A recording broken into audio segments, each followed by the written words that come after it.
Hello everybody, Chance Paladin here. Thanks for watching.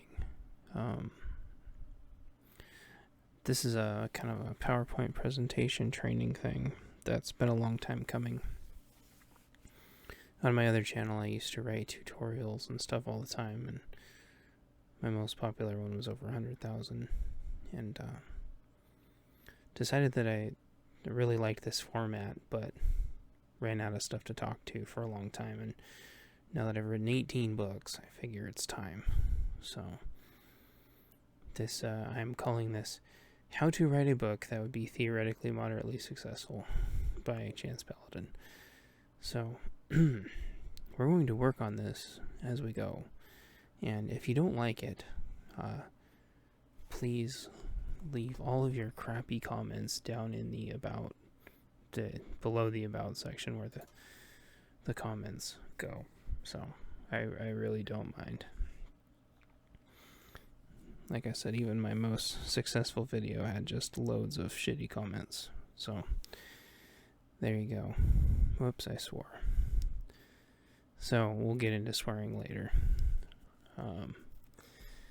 The contents of this is why you should listen to me. Or not. Things you should already know or have figured out by the time you start writing a book. Okay. And how to write a book, most important. And some things that make writing the book easier. Okay. We'll get into that. Things like, well, you'll have to wait and see. So, why you should listen to me. Why you should listen to me. So, I've written 18 books. It's something like 750,000 words. And total, if you combine them all together. And I've been writing professionally, if you can call it that, for 4 years. And well, I've actually been writing for longer than that. I've taken so many college writing classes I couldn't count them all, but these over 10, and I failed a good chunk of them. And so let's see, took lots of writing classes. I found out, however, though, that college writing does not help you at all. I've also taken a class on email writing, which also doesn't help. And eventually you realize that all of the rules for writing are not written down.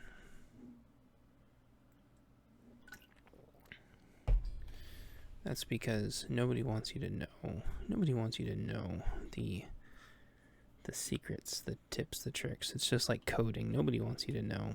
They figured it out themselves and they want to hoard it. But I will tell you all the secrets. They don't want you to know. And I can't really think of anything else right now. Oh, by the way, this presentation was written in front of a live streaming audience. Lots of folks want to write lately. It's very true, Durango. So, what was the next thing I said I would talk about? Things you should already know. Okay. Things you should already know.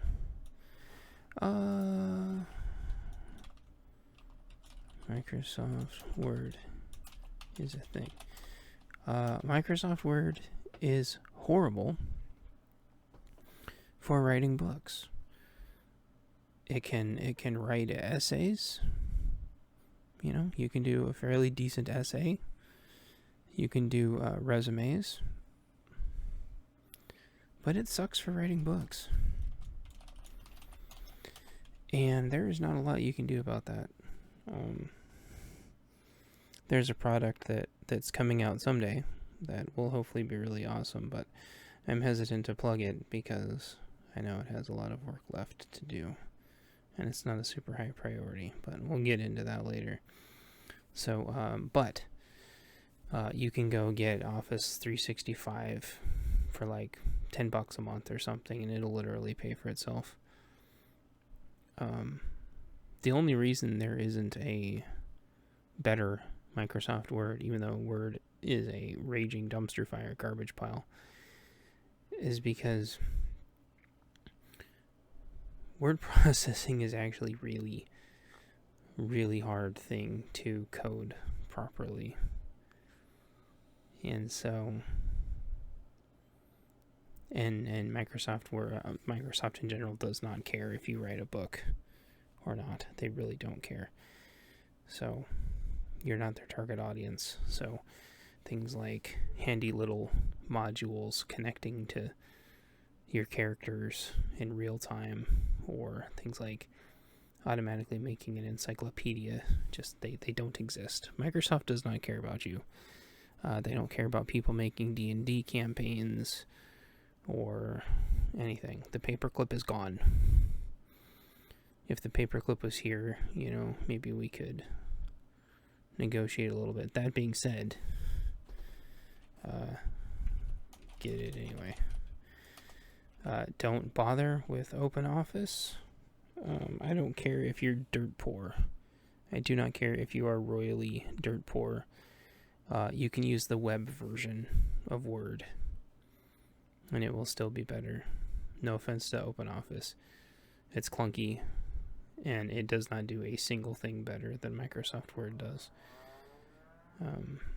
Ignore the street racing that you can hear in the background.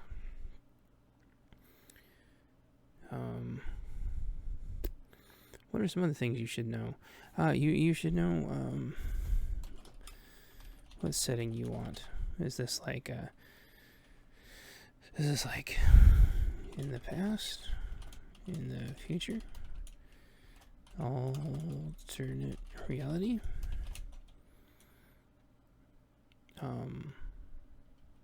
Noir? Cowboys? You should have some semblance of this, because your character space cowboys? I don't know, you're gonna have to figure it out yourself. I can't tell you, but you're going to need some kind of setting.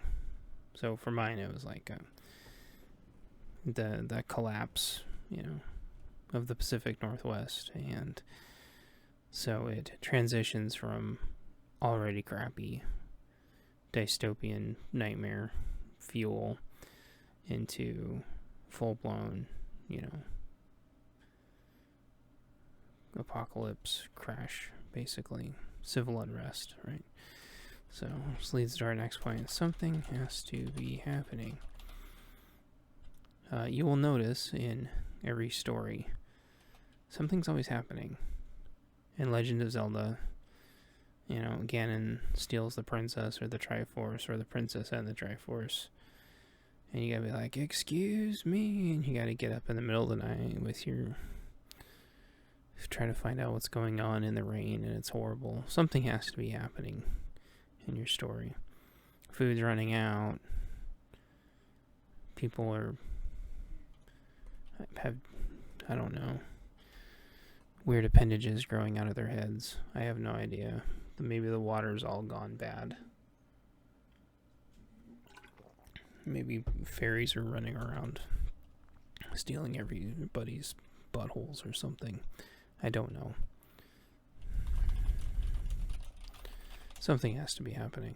Preferably something dramatic. Otherwise, it's like, oh, cool, a book where, everything is nice. That's great. Nobody cares. That's why, the media doesn't ever tell you when things are going right, or when someone says something intelligent. Something has to be happening. Preferably something people care about. Preferably. But not always. Sometimes you can make them care about something that they don't know that they care about. Use your best judgment. And then obviously you have to have a person. But, we'll deal... You might not know the person yet. I can't help you with that. But something has to be happening. And then some people say you need like stakes, not the food. You need some kind of, if you're trying to like stop the thing that's happening.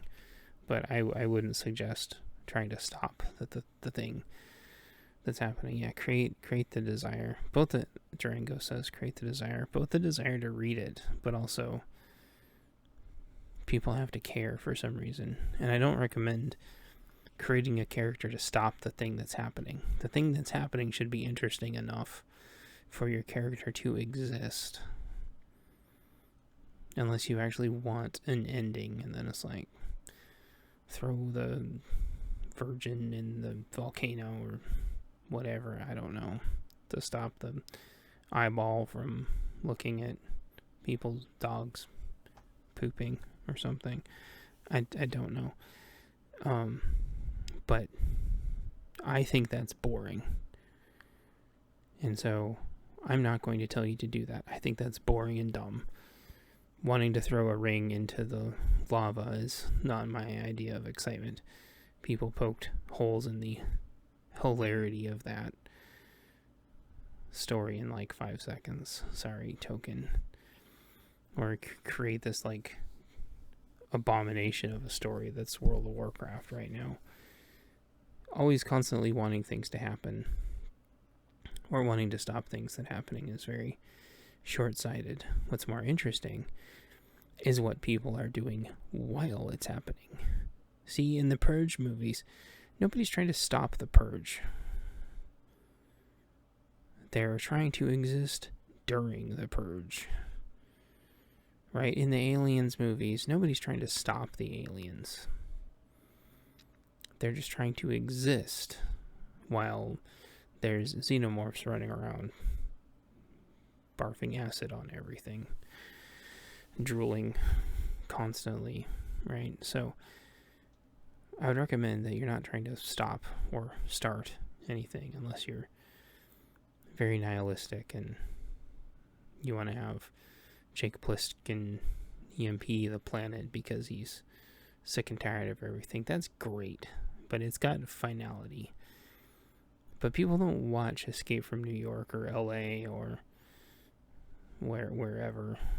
They don't watch those because they know he's going to do something cool at the end. They do it because the world's interesting.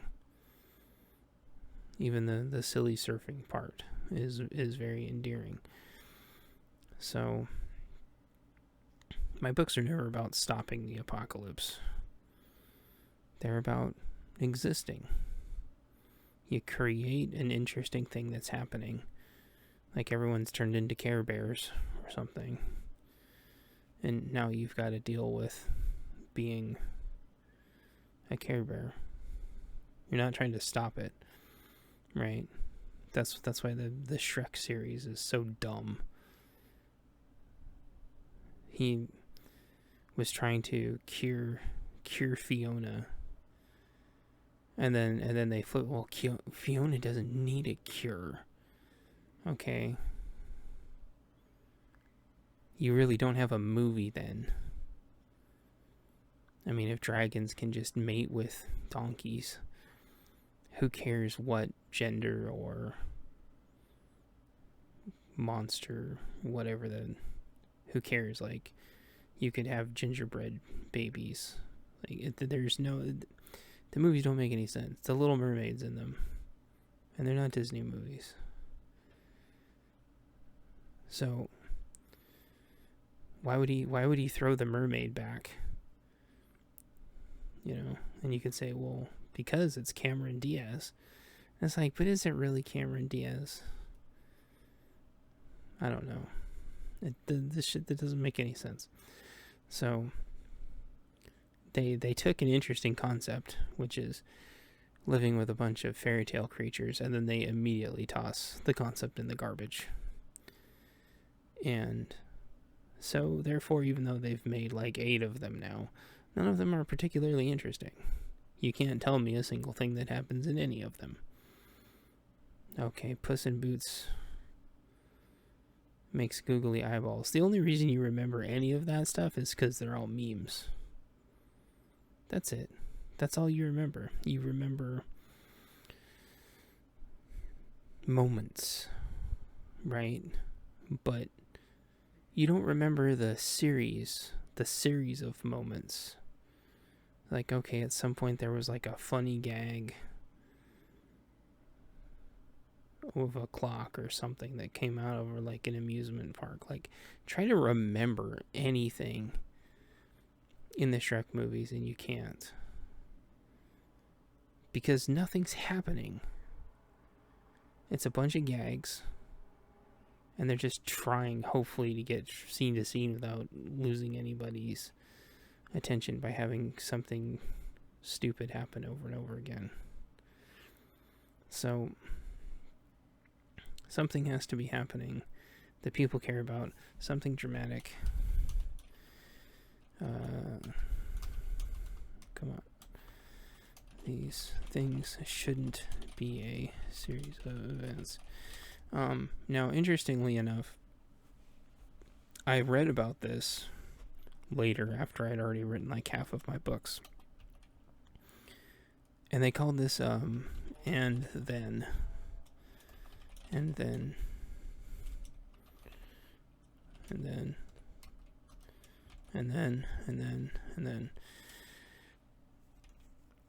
That's a series of events. That's not a story, right? That's typically how history is told.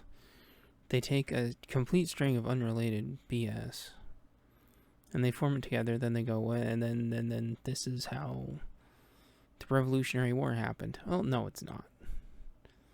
History is total garbage. They're telling you a series of events, and your brain is piecing together a story. They're not actually telling you a story.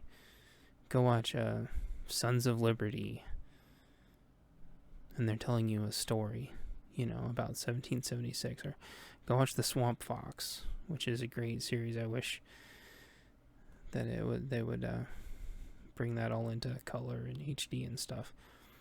Like, those are stories, right? Most of this tripe garbage, all these Avengers movies, they're not stories. They're a series of events. And half the time, they're not even told in the right order. And then everyone's going to tell you, no, it's a work of art. Oh, Pacific Rim is a work of art. No, it's not. It's just a bunch of crap strewn together. It doesn't even make any sense. They just hope that they change scenes enough, like the Bourne, like the fight scenes in Bourne, the Bourne franchise, except for the Jeremy Renner one, which was awesome. They try to just cut so fast. They hope the ADD generation won't notice. So, which you're probably not a part of because you made it this far, and if you did, congratulations. So those are the things you should already know.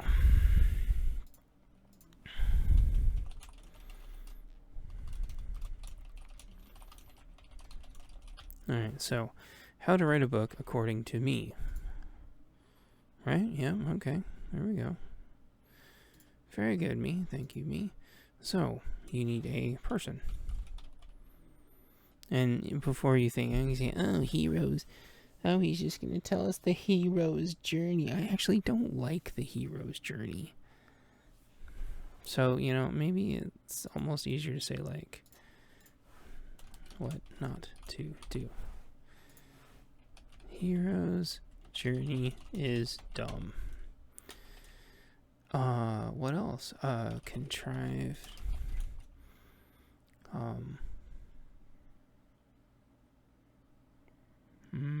Misunderstandings.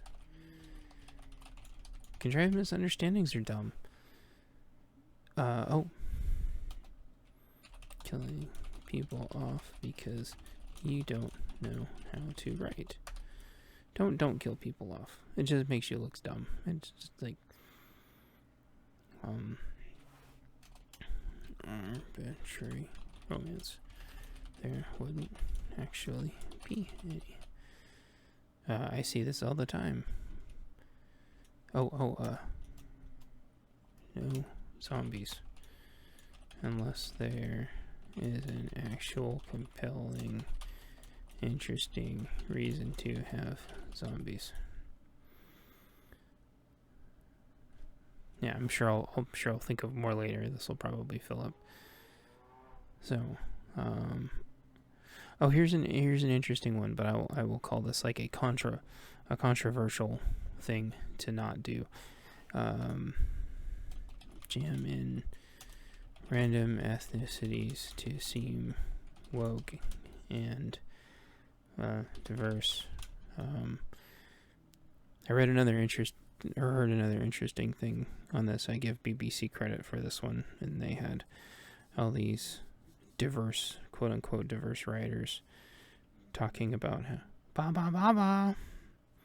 talking about how you shouldn't, have other ethnicities in your story. If you're white, you're not allowed to talk. You're not allowed to have any other ethnicities in your books if you're white. Was their argument, and the other ethnicities said this with a 100% straight face. All of them. Yeah, all these other ethnicities. They said white people cannot have other ethnicities. It's just pandering. And not only is it pandering, but it's you're taking their identity and you're monetizing it, and you are making money off of their ethnicity and all of these things. So I 100% sort of kind of disagree with that. But then, there's like the Transformers, where they have two Transformers talking like rappers. And then so it's like, well, how do you characterize that? They're robots. Or how do you characterize like Tiny Tina from Borderlands? They tried to get Tiny Tina banned because they didn't like the way she talked. They tried to sue 2K, and a bunch of people ended up getting fired because you're trying to basically tell like a child that they can't talk the way that they grew up talking based on where they lived. So I would say do not jam the ethnicity in unless you actually have something compelling for the person to do. And that's where like stereotyping, I'm not going to say racism, it's not prejudice. Which is funny, that's a word that nobody uses anymore. You don't even hear prejudice anymore. Or stereotyping. Like, the words have all changed, and I can't even think of what they are now. I have to think of some chants in my head, and then I'll remember. What's it called? Microaggressions and implicit bias and all this crap. But what it really comes down to, if you forget all the SJW stuff for a minute, what you're really trying to do is you're not trying to make raging stereotypes. And it doesn't matter if you're white or black or green or purple. You don't make a raging stereotype. Not only are you a dick if you do that, but it's boring. Now, if you have an elf story and you want to have a bunch of stereotypical elves, then whatever.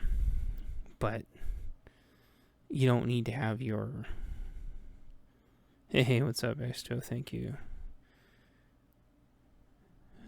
You don't need to have your comic relief always be like the zany black guy.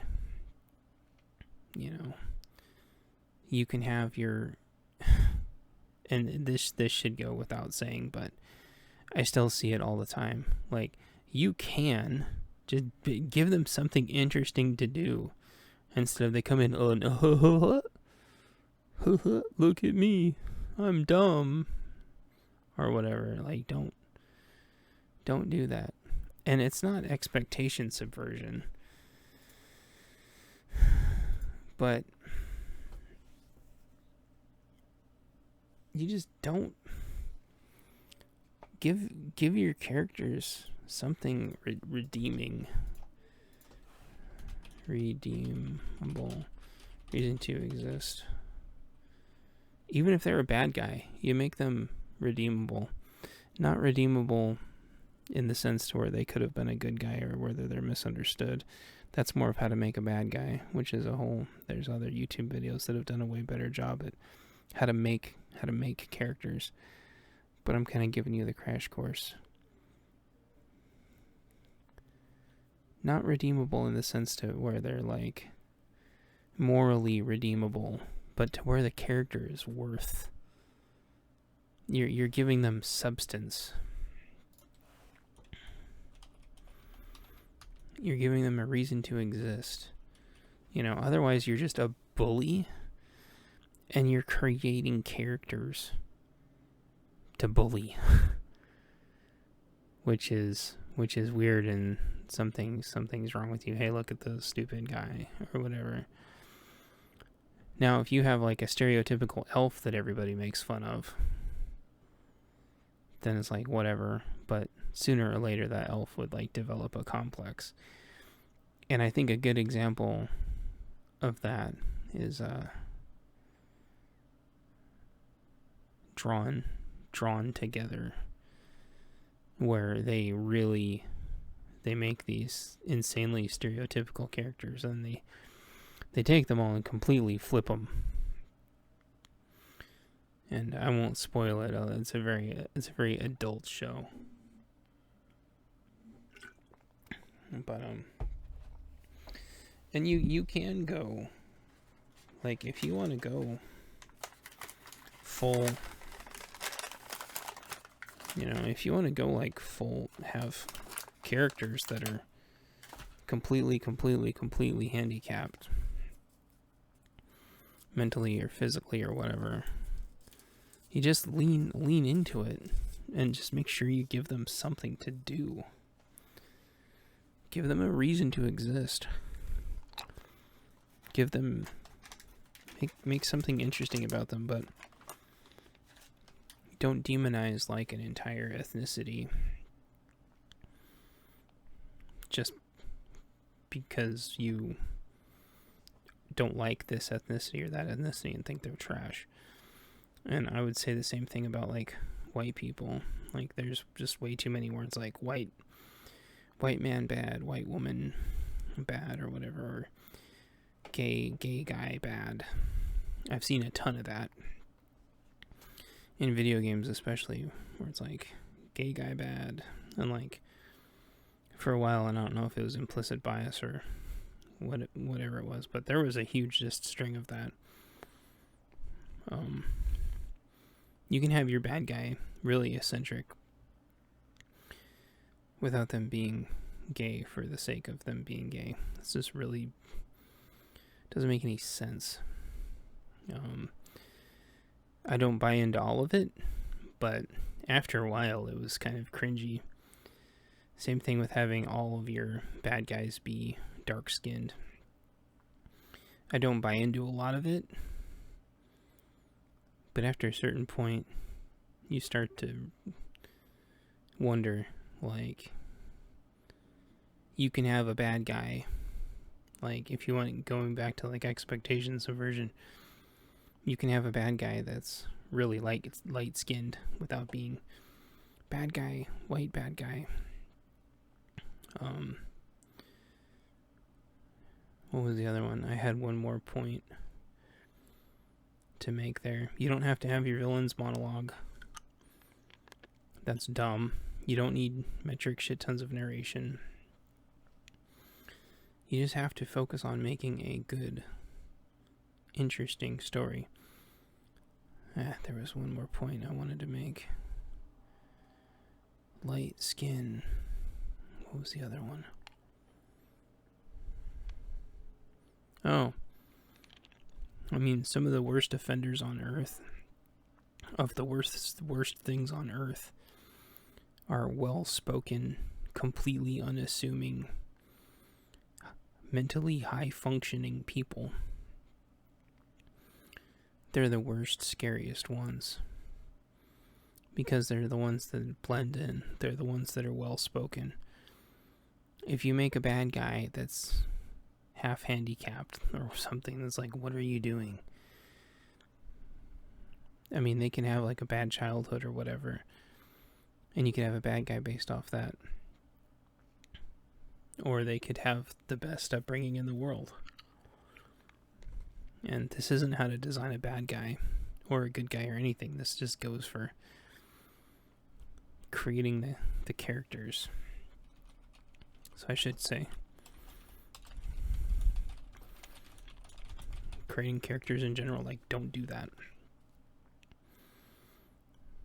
If you want to have like a stereotypical whore in your book for some reason,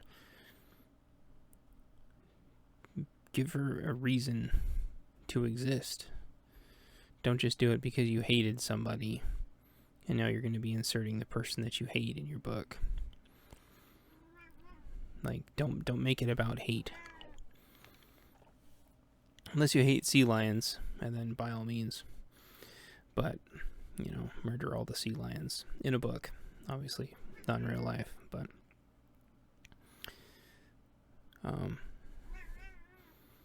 if you're going to make somebody be an unredeemable racist psychopath, you still need to make a reason for them to exist. Otherwise, it's just not earned. You're just making stereotypes to fulfill some kind of a fantasy or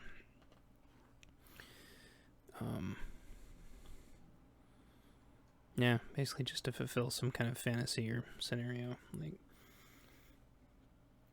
they have to be remotely believable. Unless, you know, well, we'll say believable in context. So, that's all I'm gonna say about characters. So,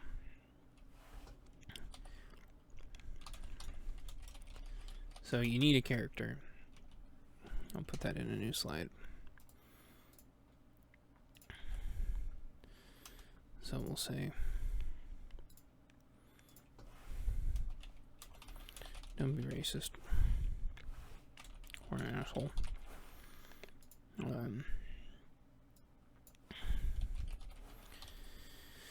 Okay, you need a character. So, meow. So your character does not have to be a person. It can be a place. It can be a thing. Some of my favorite stories that I wrote, and some of the most favorite stories that people seemed to enjoy, weren't about people at all. It was about a dog, or a cat, or a bird, or a drone. Hey, Machina, this whole thing? TV shows are more of a challenge because you've got so many people that are typecast. I think or just flat out can't act.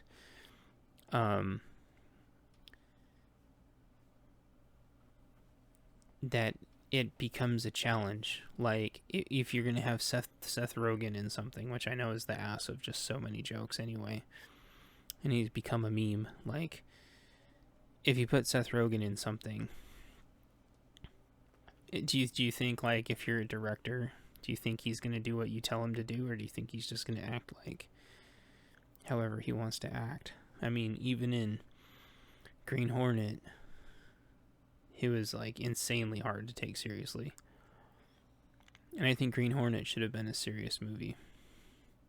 I think it could have been, like, a really gritty noir movie. Instead, like, he acts like an ass clown the entire movie. And then he actually comes up with a good idea. And Kato's like, he's like, wow, you actually did something that I said. And Kato's like, well, yeah, it was a good idea. And I was surprised, but I wasn't surprised in, like, the good way. Nothing in that movie felt earned. And so I think the character stuff completely applies. And I think the setting completely applies too. In so many movies, TV shows, they create these awesome concepts of what is going on, and instead of keeping that thing going or finding something else interesting to happen, they keep having to screw with it, and their writing isn't good enough to support what they want to do. I'll just go back to The Purge, for example. I still need to watch season 2, but it's my understanding that they tried to make season 2 about what happens in between The Purge, the other days of the year. And The Purge is like a strong enough IP to where it could actually stand up to something like that. So, Purge strong. Avengers. Do you think you could have an Avengers, or no, Agents of S.H.I.E.L.D.? Sorry, do you think you could have like an Agents of S.H.I.E.L.D. show where just nothing goes on? Or you've got just these insanely like weak stories where you've got, generic white angsty hacker girl. Oh boy. Oh, she works for Anonymous. Oh, she's sitting in her van hacking something, and you're just like, boring. Like Quake. I can't remember what her name was before. It took them forever to do something with her that was interesting. Where basically her bones were just getting so brittle from being Quake that she was going to just disintegrate eventually. That was interesting, but it took them forever to get to that. It was painful. Painful. And and that goes back to one of my prior points of all these like character contrivances are just boring. Have characters that are smart enough to be like, hey, did that really mean what you meant? No, of course not. Don't have characters that are just raging assholes for no reason. Most people aren't like that. And the people that are, you're just not going to want to be around them. So unless you give people a reason to be around them, they wouldn't do that. We all have friends that are raging assholes. We just don't ever hang out with them. Why? Because they're a raging asshole. So, how many stories or movies or TV shows do you know of where they're just hanging out with a raging asshole all the time? Never. No cartoons, no movies, and no TV shows where they're hanging out with a raging asshole all the time. And yet we all have a friend that's a raging asshole. Or at least one. Some of us have tons of them. Where are those people usually? You're stuck with them at work. It's the same thing with stupid people. You're stuck with them at work. Or it's family. Yeah. Or you're in a bunker. Or something. Right? So you need a character.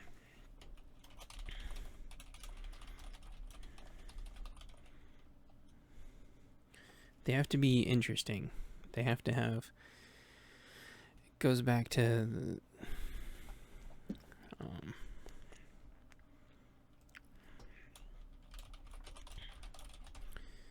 just like before, ideally every character, like the X-Men, every character has like something special about them.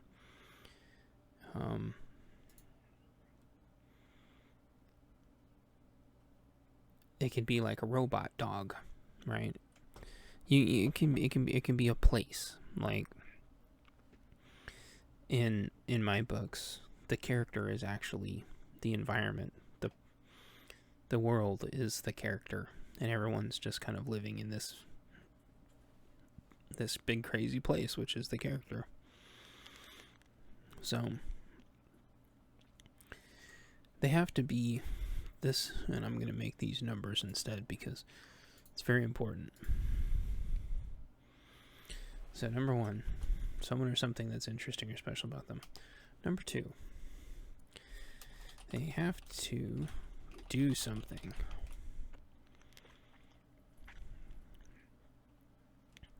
And a lot of people would confuse that with a hero's journey or whatever. But no, it doesn't have to be a hero's journey. They can already be good at what they do. But the better they are at what they do, the more challenges you need to throw at them. They don't need to necessarily grow or look at the world different. But they need to do something that's interesting. Like Bambi. You watch Bambi, does Bambi ever actually grow? Does the character ever grow? Do they ever learn? Do they ever do anything different or interesting?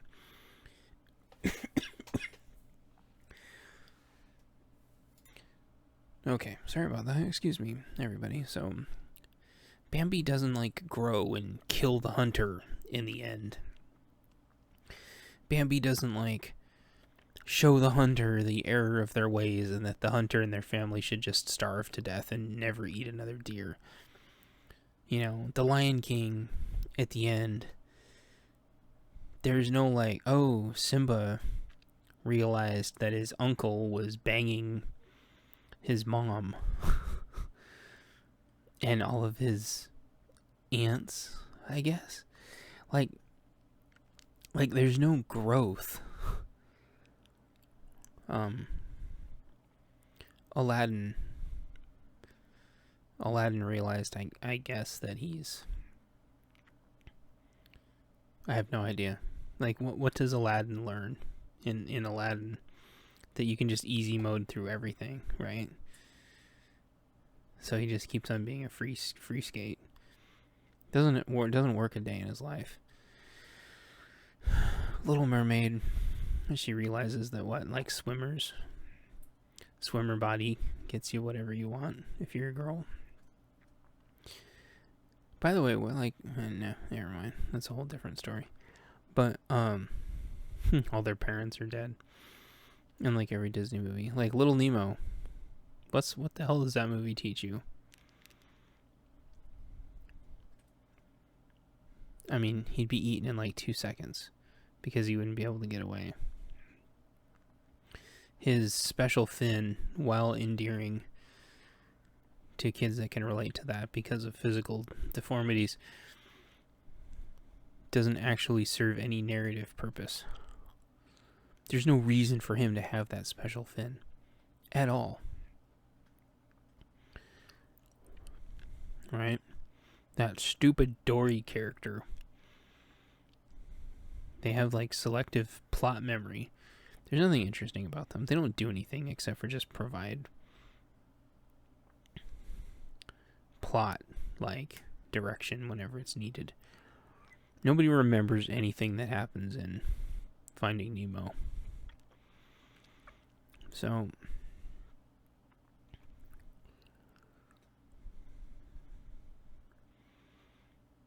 like Mario rescues the princess, but you know, he never sets up like chain jumps to make sure that like she doesn't get trapped again. He never like stays with her or takes her with him.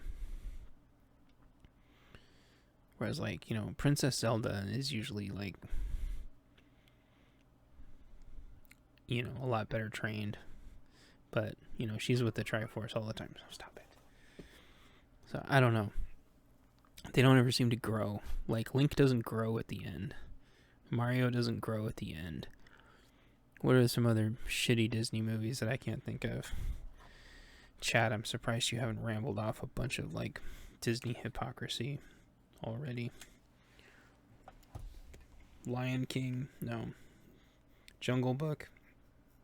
Mowgli doesn't learn anything at the end. He meets like a native girl or something, and then I don't even know. I don't want to watch it again. I loved that movie as a kid, and I still can't tell you what happens at the end.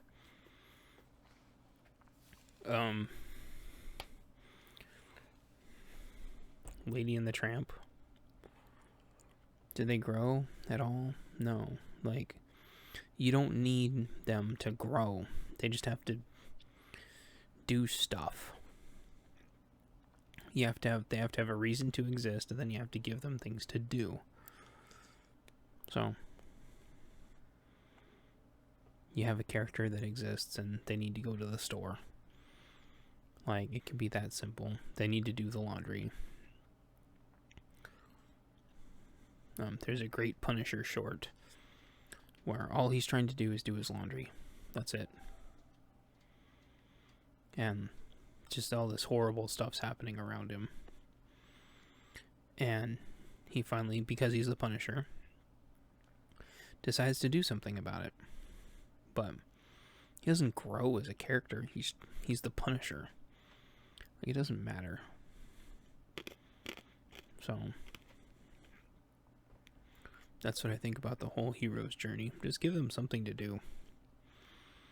You can worry about them growing or learning something later after you've found them something interesting to do. And so we'll go to number 3.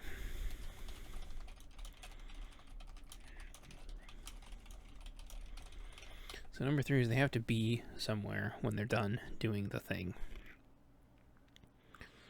That can be literally right back to where they've started, but there should be some progression because time will have passed. You know, give them somewhere to go. Give them something to come back to. Don't just like leave them stranded at the end of the story. Like, what happens after Frodo throws the ring into Mount Doom with the Andy Serkis, or whatever his name is?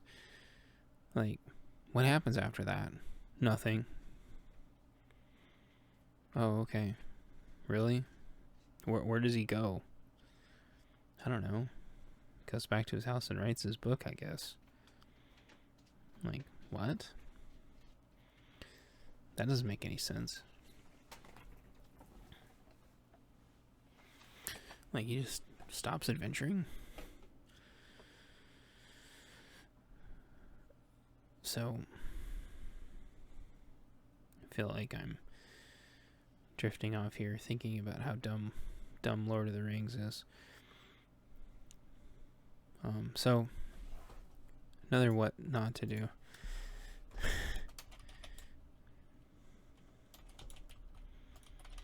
It's called Deus Ex Machina, which, if you watch the Everything Wrong With YouTube series,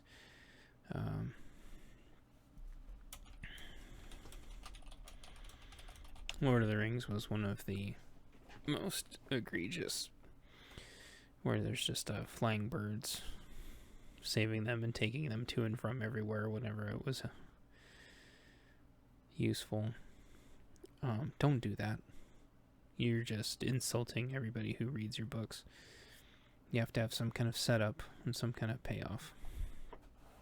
I should write that down somewhere, but I'm not going to.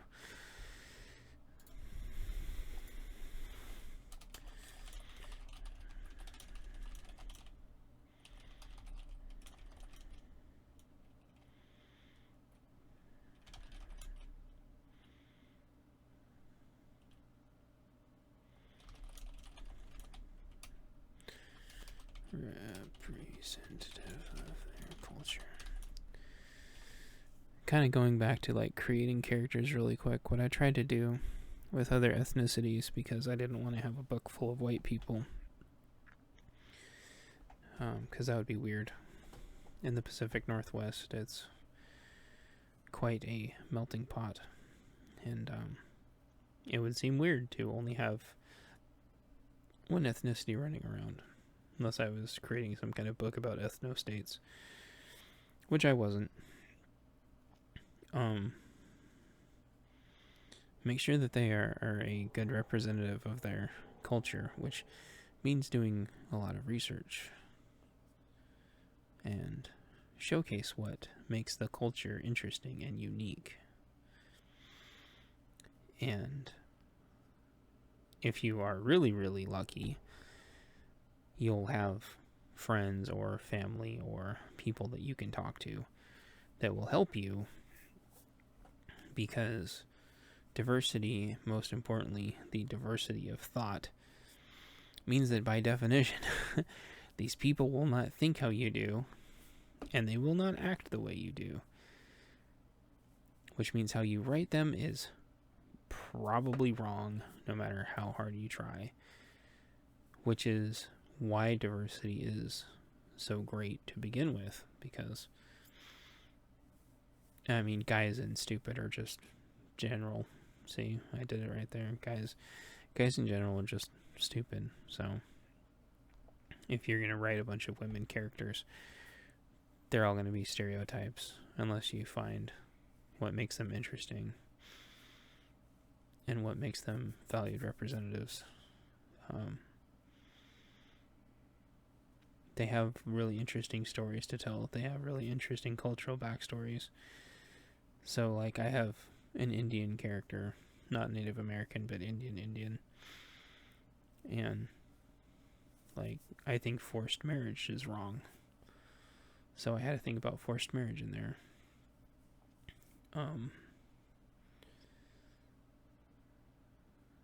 To me, I think that's interesting. I try to have them look at the world differently. I tried to have the character try harder, push harder to get what they wanted. They achieve more as a result.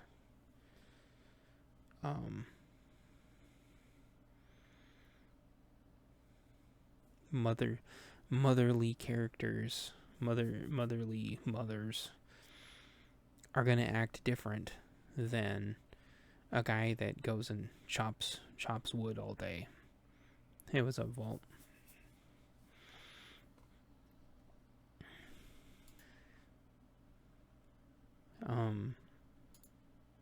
It's about making the characters interesting. It's about giving life to your both your people and the area. Like Chekhov's book. She's not here right now, but I'll give her book a plug. She does really good at making her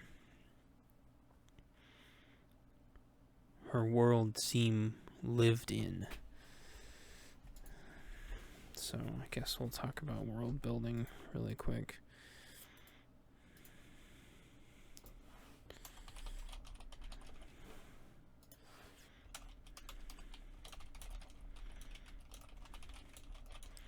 That's one of the things that Lord of the Rings and does really well. They make the world really feel lived in. Or like X-Men, where you have like these, racist, anti-mutants running around. You make it seem lived in. And my brother's like 10,000 times better at like writing atmosphere than me. But it's because we're both focused on different things. So still though, like things like graffiti on the wall and cracks in the concrete and trees take forever to grow. Chances are, if there's a big tree, unless you're a million years old, it was a prior generation that planted that tree. They didn't even know who was going to be there. They just like, hey, I'm planting this tree. Right? It's things like that that make the world seem lived in. I feel like I'm running out of material for some reason, but it's just because it's been a really long day. I can already tell I'm going to get a lot of hate from this video.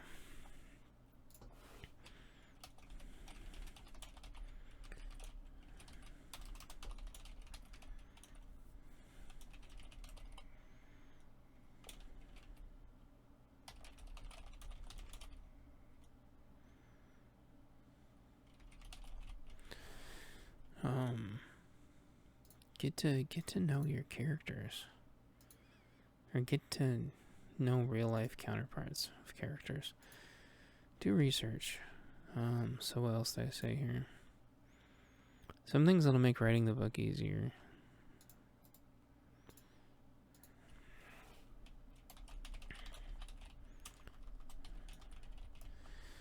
So the first thing, if you have to manage a really complex inventory, more than, let's say, 5 characters. I use a program for this called Campfire Blaze. And if you do a Google search or whatever search engine for Campfire Blaze, it can help you with that. That's the only reason I was able to make the jump from book 14 to book 15. Otherwise, I would probably have like 50 tiny books right now, and the characters wouldn't interweave nearly as seamlessly as they started doing after book 14. That's why none of my books have more than 5 characters until book 15. Another thing, take lots of pre-writing notes. Don't get hung up on phrasing. Write down hard to remember words.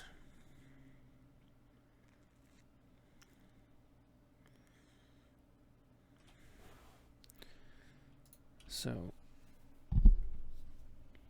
let me think about this for a second. Don't hesitate to sleep on it. Don't hesitate to sleep on it. Don't hesitate to talk to people about it. Take lots of notes. Write down things that interest you. Bring a notepad everywhere. Talk into your phone if you have to, if you're have hands free or something, or some kind of one of those scary robot recording devices where you're like, hey Siri, open up YouTube, Chance Paladin, P&W Affliction. I don't know. Okay, P&W Affliction. So you're going to want to, some kind of way of making notes.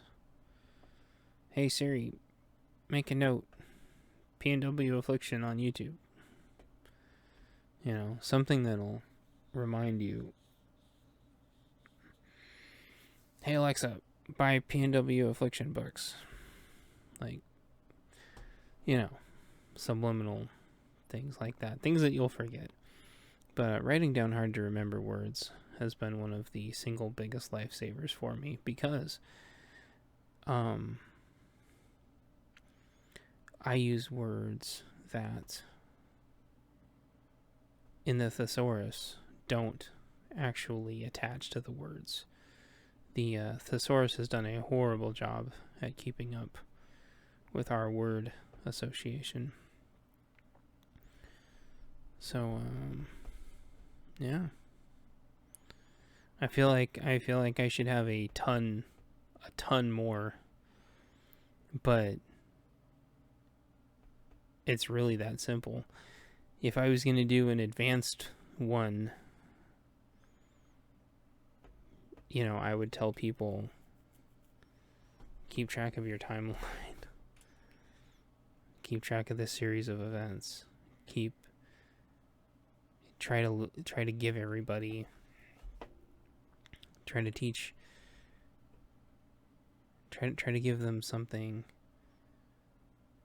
from a different perspective that maybe that they've never heard anymore, or that they've never heard, or that they haven't heard in a long time, or that nobody ever tells them. So my books are books of everybody coming together. And that you don't have to kill all your characters off. You don't have to kill your characters off. Everyone can be okay. Everyone can understand themselves. And they can understand each other. And it's okay to have 2 characters have a romantic relationship and have it actually work out.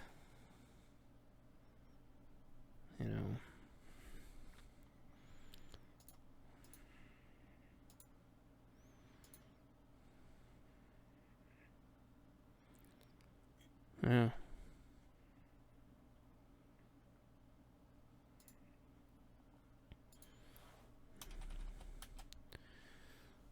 I don't know. I feel like I should have more, but that's actually probably pretty much it. So I don't see any more questions or comments in the chat, and it looks like I pretty much lost everybody. So, yeah, I'm kind of surprised. I thought that, I don't know, for some reason I thought this would be more, but this is really all there is to it. I call it a three-way match. It all boils down to this right here. Everything you do is this three-way match. If you only have two of these things, write down the two of them and see if the third one comes to you. Don't be afraid. Here we go.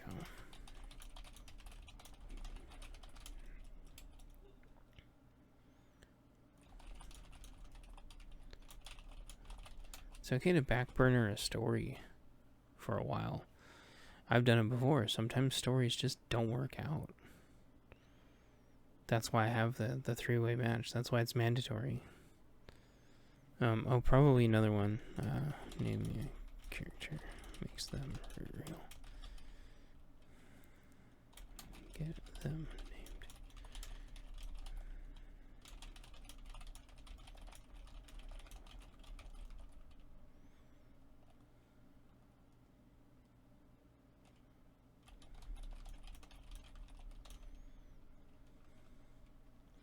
So just like a pet name, you know, it's okay to change.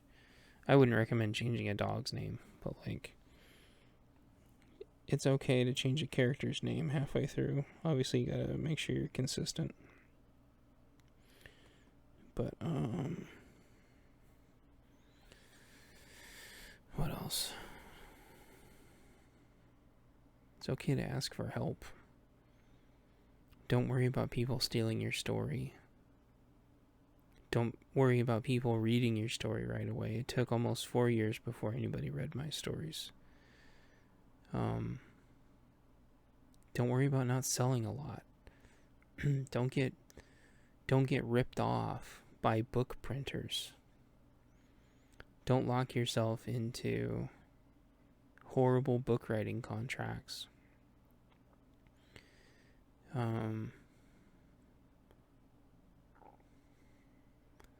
I feel like if I was going to do another segment, it would be how to actually edit books. But I've already edited my own books like so many times. It would be really fun to edit somebody else's book, but I already edited the heck out of Chekawa's book, so if I thanks Machina. Machina says I'll probably remember this when watching shows and start evaluating characters. Yeah, well, you'll start seeing like stereotypes, and it's like, oh,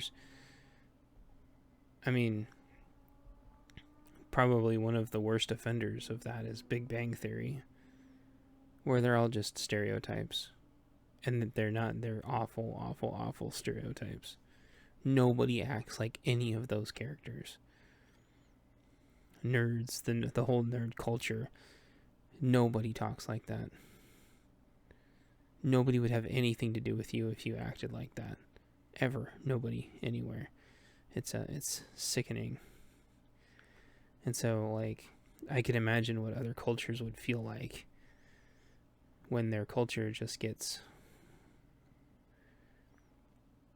you know, abused for the sake of money. Like, if you're gonna make a TV show, watch, I think they have it on YouTube, watch it without canned laughter sometime. Oh, it's cringe. But here's the thing. Like, imagine if every time someone made a TV show about your culture, if you got a portion of that money. Right? And so, like, Big Bang Theory, I mean, there's people that are real engineers. There's people that are real computer engineers and real real scientists and stuff. And they just crap all over it. And I guess swearing. There we go. I knew I'd remember eventually. Swearing in books is stupid. It is so stupid. I don't care if they're gangbangers. It just looks dumb. It is so annoying having to read the F word in a book.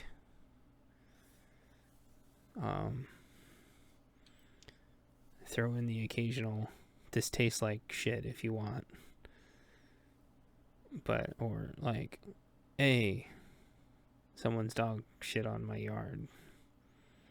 Or something. Like, it can even be kind of like funny, but like, people throw the F bomb in books, and it looks so dumb, and it cheapens your book so bad. I don't care if they're in the bottom of the ghetto or something, like the deep ghetto. Don't have them saying the F word every 2 seconds. Your book will just be so boring. The same thing with like adult romantic situations. Unless you're writing, hey, what's up, Julie? Unless you're writing oh crap, I forgot the word all of a sudden.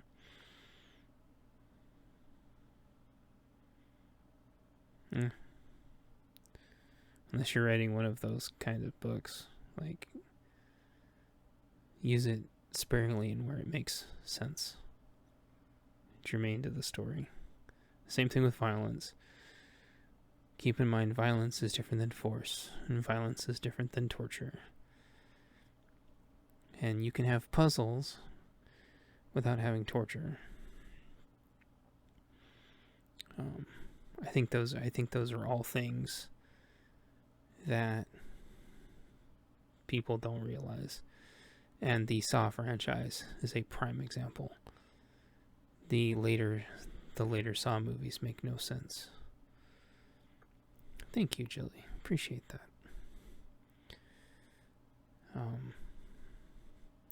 Likewise, you don't need to explain things more than once.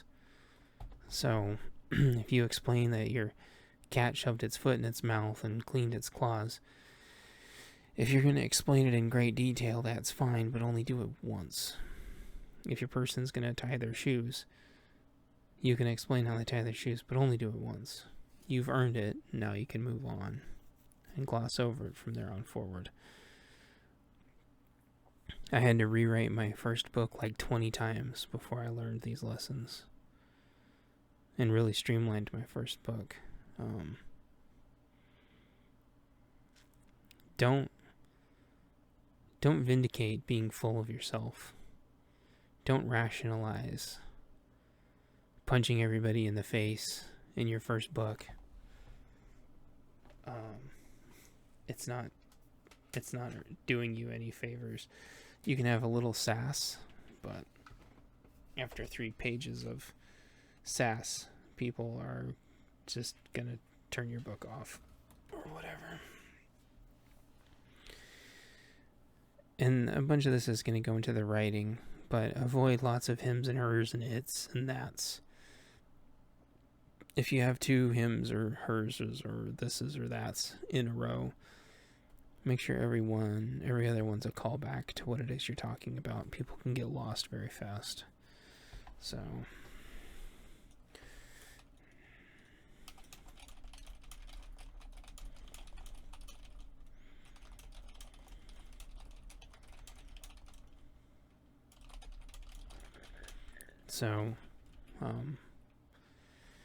here's an example. You say she went to the fridge, and then she got the soda, then she shut the fridge, and then she picked up the cat.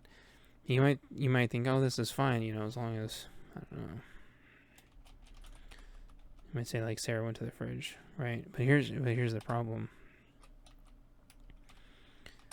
Then what happens if there's, like, a second gal, right?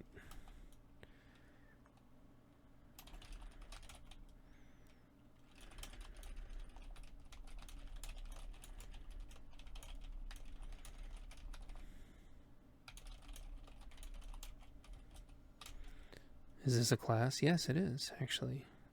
I'm almost done with it, though. So you've got, like, these two girls. You got Sarah and Courtney, gals, whatever. We'll say it's a college dorm or something. I don't know why.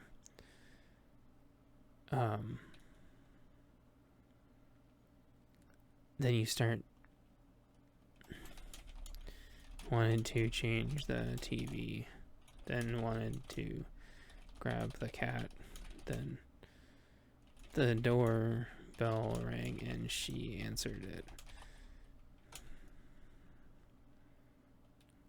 All of a sudden you start to like lose. Oh, okay, see you later. You start to like lose who is being talked about. And then if you start throwing a bunch of it's in there, you can be like, jumped on the table because it was scared when the doorbell rang. Then you're like, it, oh no, what would be even worse than it?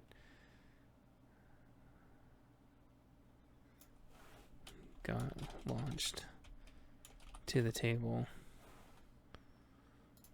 and then you don't clarify it when the doorbell rang. Then it's like, it got launched. Okay, does it mean the TV remote? Does it mean the cat?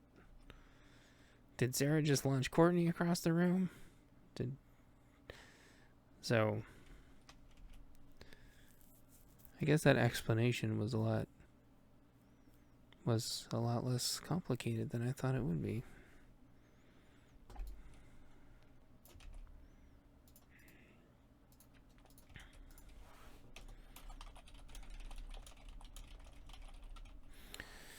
So it's a bit of a pain, but you could say Sarah went to the fridge. Right. I won't rewrite this whole thing. It'll actually take me like 10 minutes to rewrite this. But you'd say something to the effect of Sarah went to the fridge, and then you'd maybe explain the floor or something. She opened the fridge slowly and got the soda. So you have a Sarah and then a she, and then you stop. Like, after getting the soda, Sarah shut the fridge and then saw the cat and picked it up, but then went back to the TV. And then so you're like, Sarah, she, boom, boom, boom. Then whenever you switch characters, it's Courtney, she, Courtney, she, Courtney, she. And then like, remote, it, doorbell, it, doorbell, it, doorbell, it. If that makes sense. That way you're constantly re-clarifying what you're talking about. That is probably my number one worst offense in my books.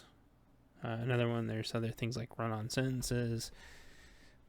Those can be a bugaboo, and they're hard to detect right away sometimes if you're really into it. And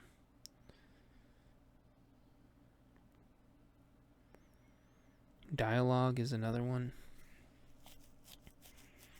There's much better videos on writing good dialogue. In fact, like I have a fairly regarded comment on one of them. I don't know if I should just get in that. I don't know. So, let's see.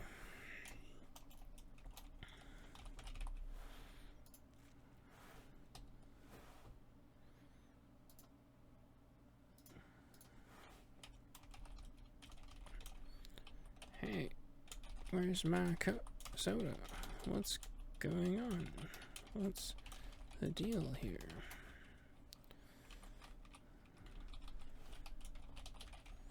So,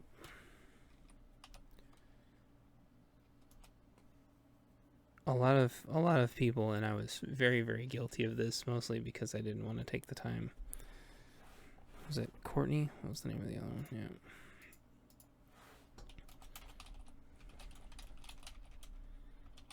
You're dumb. We have had soda in ages. And they would just like leave it like that. Like writers would just leave it like that. But this isn't how like conversations actually go. And this is where you need to like script. You have to script it a little bit, but not too much.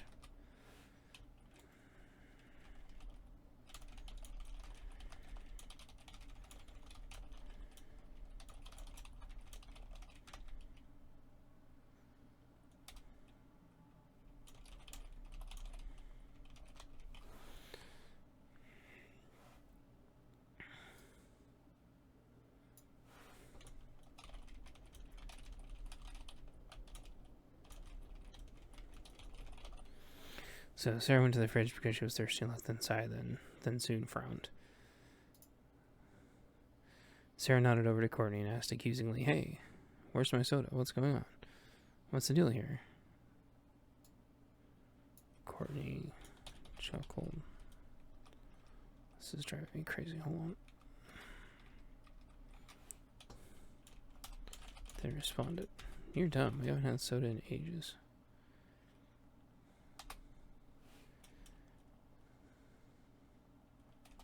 Sarah.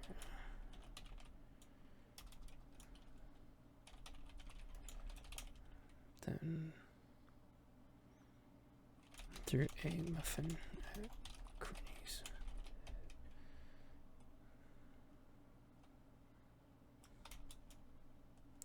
I don't know. Yeah, something like that. Like you're blending the dialogue in with the situation. Now, if they're reading a computer screen or something, the person is still doing stuff as they're reading the computer screen. They're reading drinking water bottles, or doing something. So,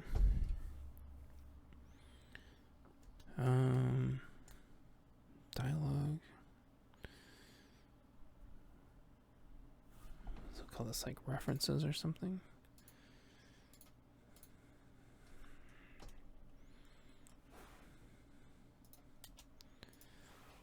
I don't know. It's like back referencing. I don't know. I don't know what the words are for a lot of this stuff. Like I said, I took years and years and years and years of writing, and then had to completely reteach myself. Sorry if taboo. I brought that. I referenced that a little bit, but I think it was before.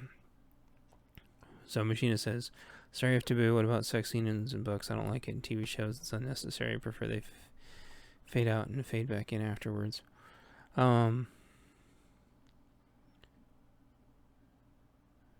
So yeah, my I know people like that. That aren't into that stuff.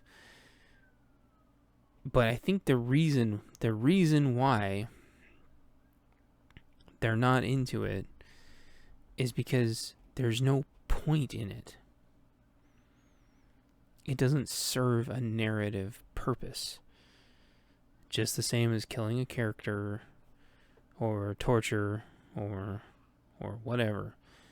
Focusing on anything that's completely irrelevant to the story. I mean, what if in the middle of a movie they just panned on a flower for 5 minutes and just stared at a flower? Everyone would be like, "Why are we just staring at a flower for 5 minutes?" Somebody would be like, "Oh man, this is awesome," but everybody else would be like, "This doesn't make any sense." So if it was up to me, I can't think of the right word. Unless you're specifically writing a story that's just hardcore porn for the sake of hardcore porn, there's really no point in it. If they need to have a baby 9 months later, you can do the fade in, fade out, fade in thing, and you get the same effect. Then you're saying, okay, so it was these two, then 9 months later, there was a baby. Okay, that makes sense. You're telling a story. Where it becomes necessary, though, and I ran into this in book 16, is sooner or later, your characters are gonna be having romantic relationships or romantic interludes or something where non-romantic things will happen. Case in point, perfect example. Your fade out, fade in thing doesn't work if in your story somebody's going to kick the door in and find out that they're cheating. Right? If the fade out, fade in thing doesn't work, you have to show them in some semblance of coitus, or the scene would literally make no sense, or whatever. Or if they're like mid-coitus and then the dude realizes that the who he thought was a chick was actually like an alien monster or something. Like it wouldn't work. The fade out, fade in thing doesn't work. So yeah. And that's eventually what I ran into. So sooner or later you have to write it if you're ever going to have any of those story arcs happen. Or if you want to show that, like, let's say people are having an intimate time and the neighbor's being really noisy,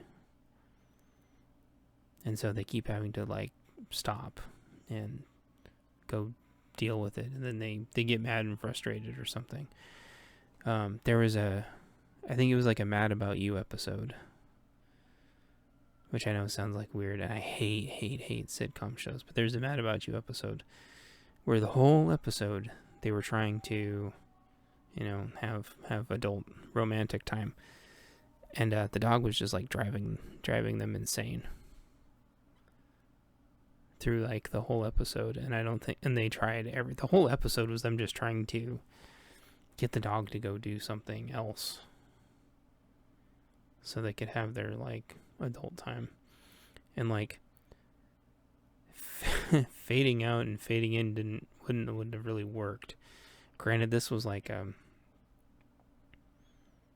I don't know, they had like, I can't remember all I remember is the dog running around for some reason, because obviously it was like mainstream TV. They couldn't show literally anything, but it was supposed to be a humor bit. So sooner or later you can't do that. Or like, what if you're gonna have to, have one of them like die in the middle of it, like have a heart attack and die, like, which tons of books and stories seem to have that happening, or you want, some of it, like if you're gonna want them to get like murdered in the middle of doing it or something, like a lot of people don't do that. They just have it when they're like asleep, but which you're way more vulnerable, I guess, maybe asleep. I have no idea. But like no slasher movies would ever work because they're always like doing it in a car or something when the big bad slasher comes. So the fade out, fade in only gets you so far. And with me, it got me about 15 books before I was like, okay. But I know people that it absolutely drives insane, and I think that's exactly why it drives them insane, because there's no point. And I think even worse than that now, there's been, the reason why I think it's even worse now And there's more validity to just wanting to stray away from it whenever possible, as Hollywood has gotten so disgusting that it's impossible to watch movies or TV anymore and be like, oh, is this scene in the movie because the director's a raging pervert? You know? And maybe people shouldn't think that way, but I think that it's inevitable when go back and watch like a Weinstein movie or just so many others. I can't even think of all their names now. But you're just like, oh, hey, gratuitous sex scene. Let's go see who directed this one. Oh, yeah, sure enough. It started as a way to get your movie rated R, because that's what put butts in the seats. And you'd have like your token topless, 5 seconds of a topless scene in a movie and 2 F-bombs, and then boom, you're like rated R. Your movie's going to instantly be popular. But somehow it just kind of the degeneration of society, and as directors just turned into raging perverts, it just kind of devolved. And then the whole trafficking aspect has made it even 10 times worse than that. So unfortunately, it's only going to get worse. If I'm 100% honest, if I was a director, I wouldn't touch that stuff with a 10-foot pole. And I would have so many people watching. Same thing with like all the casting and everything. I'd probably figure out if there was some kind of, I don't know, way to be like certified not being like a predatory movie. Because I know there was a YouTube video that had a bunch of like Steven Seagal's like later stuff. And then after you watched it, you're like, oh. And like the narrator like describes. And you're like, wow, that's horrible. Yep. And if they're supposed to be a bad guy or if they're supposed to be a creep, it's kind of like, well, okay. But at the same time, it's like, well, if they're really a creep, are they really acting? Like, who cares if you're filming something? You're filming them being creepy, and you're paying the other person, so then what's that mean?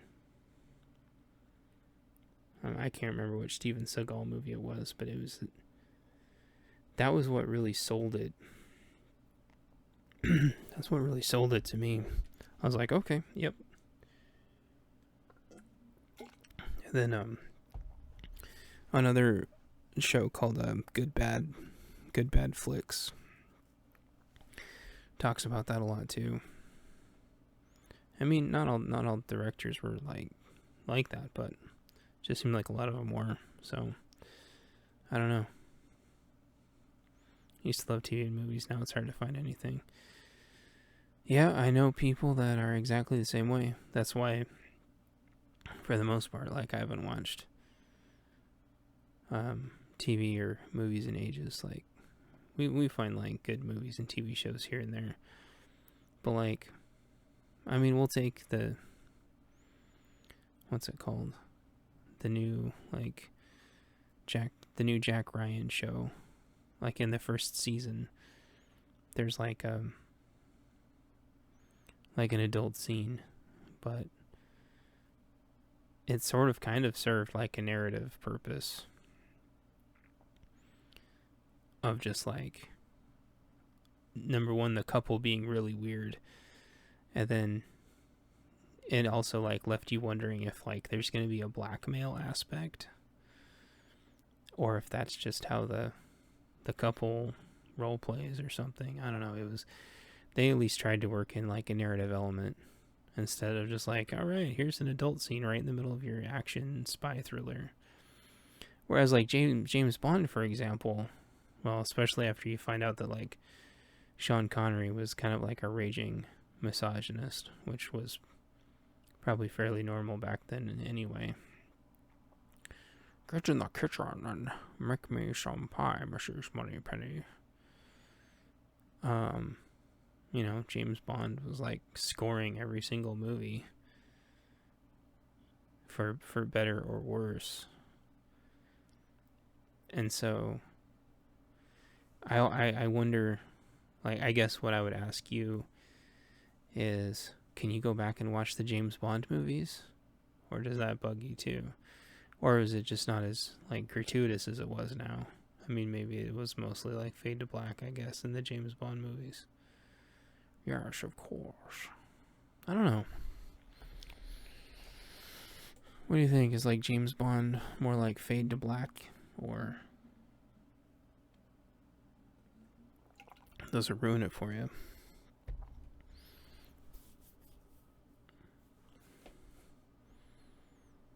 It's almost like maybe more of a product of its time, but maybe everyone wasn't raging perverts back then. Who knows?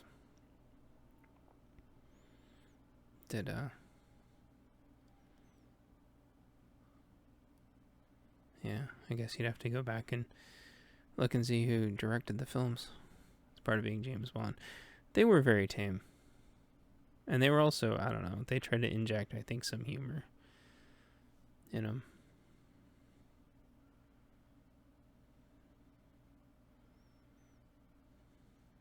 But yeah, so I don't know. I'll probably leave it there. I think with those last two things, I think I wrapped up. I'll do another slide really quick.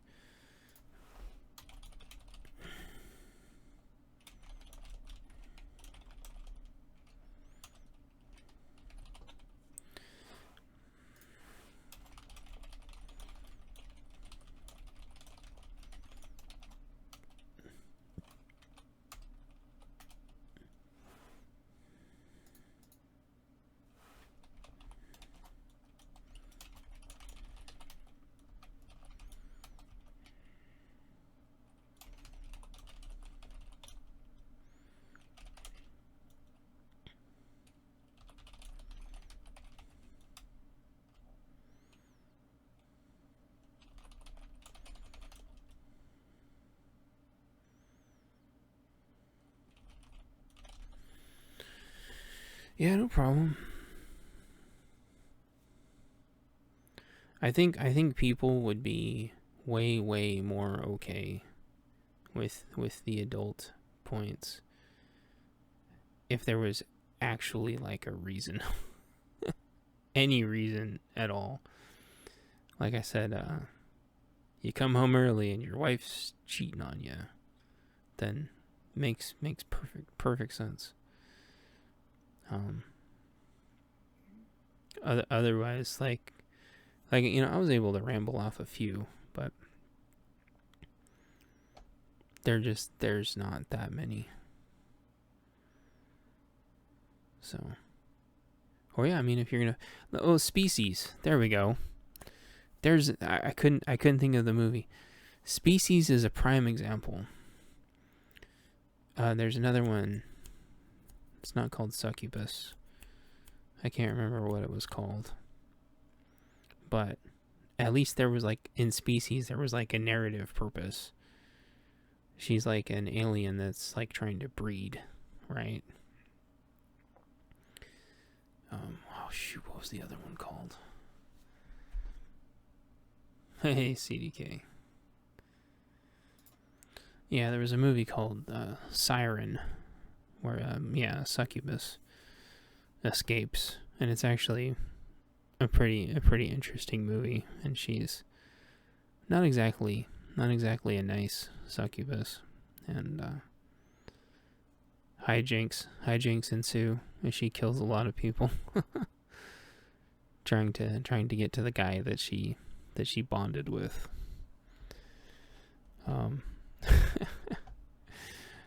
But so I mean, you can like make it work, but it just goes into being creative. And at least then erotica, that was the word. If you're, writing erotica, then go for it.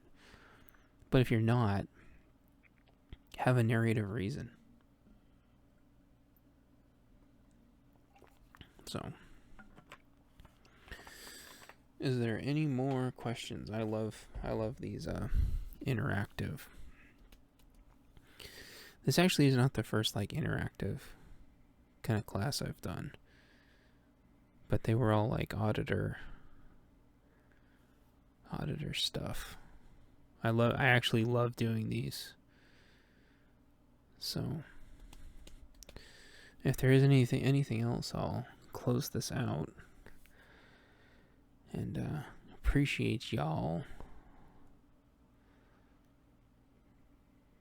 So yeah, I don't see anything else. And thanks for watching. I'm probably going to get a lot of hate for this, but you know what? Leave a thumbs up or a thumbs down anyway.